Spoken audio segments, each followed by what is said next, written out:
करनाल में जेजेपी की राष्ट्रीय और प्रदेश कार्यकारिणी की बैठक है। रविवार को करनाल में होगी जेजेपी कार्यकारिणी की बैठक। लोकसभा चुनाव को लेकर जेजेपी ने बैठक बुलाई है। जेजेपी अध्यक्ष अजय चौटाला की अध्यक्षता में बैठक होगी। इधर डिप्टी सीएम दुष्यंत चौटाला समेत कई बड़े नेता इस बैठक में मौजूद रहेंगे। आगामी कार्यक्रम समेत कई मुद्दों पर बैठक में चर्चा की जाएगी। बड़ा अपडेट जेजेपी के कार्यक्रम के हवाले से भी आपको दे रहे हैं।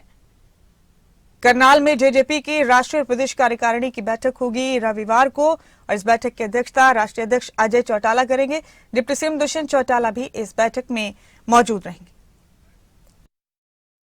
3 तारीख को करनाल के अंदर जननायक जनता पार्टी की राष्ट्रीय प्रदेश कार्यकारिणी की बैठक है। डॉक्टर अजय सिंह चौटाला जी जो भी आदेश देंगे पार्टी का प्रत्येक कार्यकर्ता उसके ऊपर काम भी करेगा और मैं मानता हूं कि हमारी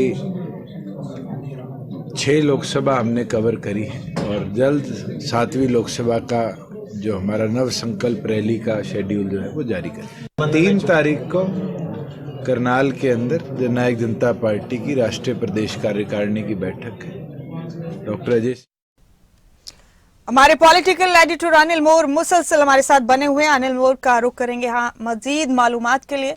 अनिल, हर किसी की तैयारी पुख्ता है, हर कोई मुकम्मल तैयारी के साथ आगे बढ़ रहा है। जेजेपी की भी राष्ट्रीय कार्यकारिणी की बैठक रविवार को है करनाल में, बहुत संजीदा नजर आ रही है जेजेपी भी लोकसभा चुनाव को लेकर। अनिल, इस हवाले से आपके पास क्या जानकारी है?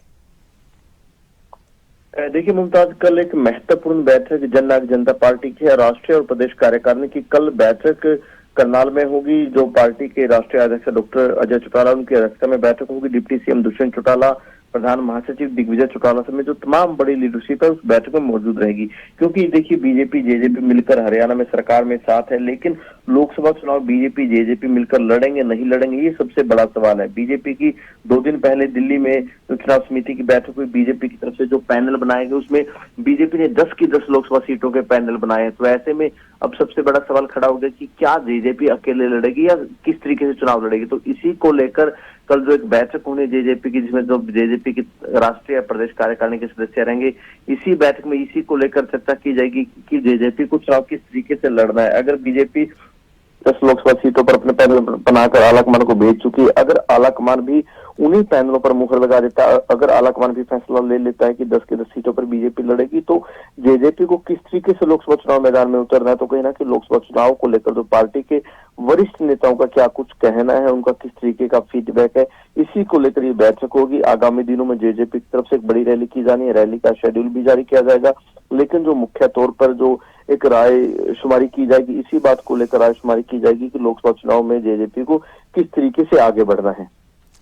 अनिल, जाहिर है पूरी संजीदगी से जेजेपी भी लगी हुई है। क्या लगता है अनिल आपको कि इस सब के दौरान, इस मीटिंग के दौरान लोकसभा के उम्मीदवारों के नामों पर भी चर्चा हो सकती है? क्योंकि ये तकरीबन साफ सा हो गया कि लोकसभा चुनाव शायद गठबंधन में ना लड़े जेजेपी और बीजेपी हरियाणा में।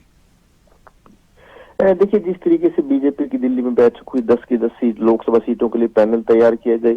कल देर रात भी बीजेपी के प्रदेश अध्यक्ष नायब सैनी का बयान आया, उनकी तरफ से कल भी कहा गया कि बीजेपी 10 की 10 सीटों पर कमल खिलाएगी। यानी बीजेपी की जो हरियाणा इकाई है वो तो एक तरीके से कंफर्म कि हमें 10 की 10 सीटों पर जो चुनाव है वो लड़ना है। हालांकि अंतिम फैसला क्या होगा वो बीजेपी आलाकमान को लेना है। बीजेपी आलाकमान की तरफ से कोई सीट जेजेपी को दी जाती है या नहीं दी जाती, ये थोड़ा एक अहम बात रहने वाली है। हालांकि जिस तरीके से जेजेपी की लीडरशिप की बात करें, जेजेपी की लीडरशिप इस बात का इंतजार कर रही है कि जो बीजेपी आलाकमान है उनको 1 या 2 सीट दे सकता है। इस तरीके की उम्मीद है जेजेपी की जो लीडरशिप है उनको है। अब बीजेपी आलाकमान क्या फैसला करता है वो अहम है। अगर दोनों ही बातें देखिए, अगर बीजेपी आलाकमान सही कहा अनिल आपने, इस पर हम आगे आपसे चर्चा करते रहेंगे। अनिल, फिलहाल आपका बहुत शुक्रिया इस तमाम जानकारी के लिए।